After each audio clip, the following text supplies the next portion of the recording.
সংগ্রামী ভাই এবং বন্ধুগণ, আপনারা ইতিমধ্যেই জেনেছেন এবং আপনারা নিজেরা সবাই ভুক্তভোগী। আমাদের এই সরকার এক মাসে 2 বার তেলের দাম বৃদ্ধি করেছে। এর আগে গ্যাসের দাম বৃদ্ধি করেছে।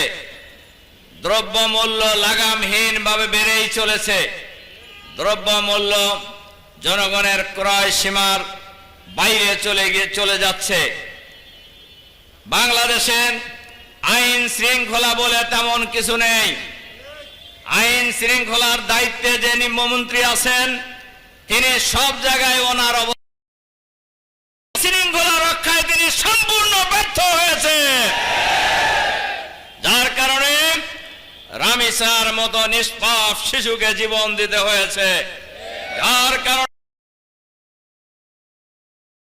কিন্তু কোন খুনের বিচার হয় না।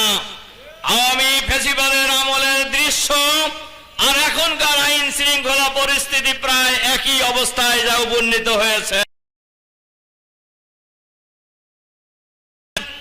গ্রাহকরা সমাবেশ ডেকেছিল, সেই সমাবেশে আওয়ামী স্টাইলে এই সরকারের পুলিশ বাহিনী নির্বিচারে হামলা চালিয়ে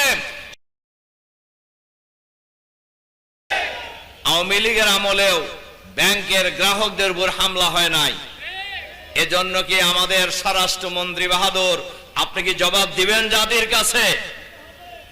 এবং আপনাকে দিতে হবে। আজকে হয়তো দিবেন, যতই নর্তন কুর্দন করেন। এই নর্তন কুর্দন ওবায়দুল কাদের সাহেবরাও করছিলেন এক সময়, কিন্তু পালানোর সময় কিন্তু পিছনের দিকেও তাকায় নাই। কাজেই আমরা সবাইকে বলবো, কোন জিনিসেরই বাড়াবাড়ি করা ভালো নয়। বাংলাদেশ ইসলামী ব্যাংকের গভর্নর করেছেন এমন ব্যক্তিকে, এখন গ্রাহকরা ব্যাংকে তাকে ঢুকতে দিতেছে না। যিনি ফ্যাসিবাদের আমলে হাসিনা নিয়োগ করা লোক, যিনি নানান অপকর্মের কারণে ইউনূস সরকার থেকে পদচ্যুত করেছিল। আপনারা কি পৃথিবীতে আর কোনো অর্থনীতিবিদ পেলেন না, আর কোনো মানুষ পেলেন না?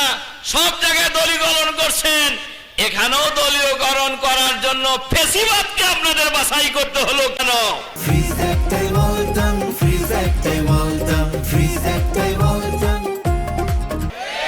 তাহলে কি এখানে অন্য জায়গার এই লাটার সুতো কি আর এক জায়গায় আছে? পুরস্কার প্রাপ্ত হয়েছে সেই ব্যাংকে শেখ হাসিনা এক দফা ধ্বংস করার চেষ্টা করেছিলেন এস আলমের মাধ্যমে। লক্ষ কোটি লক্ষ হাজার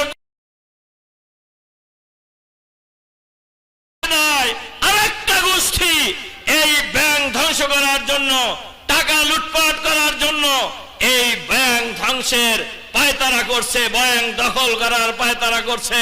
কিন্তু বাংলাদেশের জনগণ যারা এই ব্যাংকে টাকা রেখেছে, তারা এই ব্যাংক কাউকে লুটেরাদেরকে দখল করতে দেবে না ইনশাআল্লাহ। আপনাদের ব্যাংক দখল করতে দিবেন? বাংলাদেশের জনগণ এখন অনেকেই বলতে পারেন, ভাই আপনারা কোন কেন? আমরা ওই ব্যাংকের গ্রাহক, এই গ্রাহকরাই মালিক বাংলাদেশ ব্যাংকের। সুতরাং ব্যাংকের গ্রাহক হিসাবে আমার অধিকার আছে এই ব্যাংকের ব্যাপারে কথা বলার। এই দেশের মানুষ হিসাবে, নাগরিক হিসাবে দেশের ভালো মন্দ বলার অধিকার আছে আমাদের।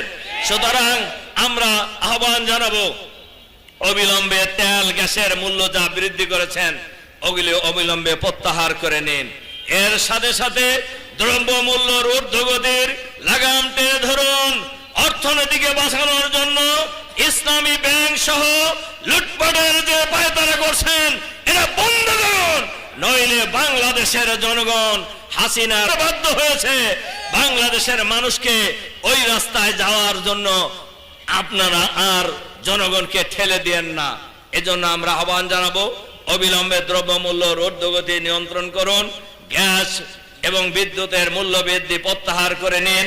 বাংলাদেশের আইন শৃঙ্খলা পরিস্থিতিকে আরো উন্নত করুন এবং সব জায়গায় দলীয়করণের প্রক্রিয়া থেকে ফিরে আসুন। এই আহ্বান জানিয়ে আমার বক্তব্য শেষ করছি।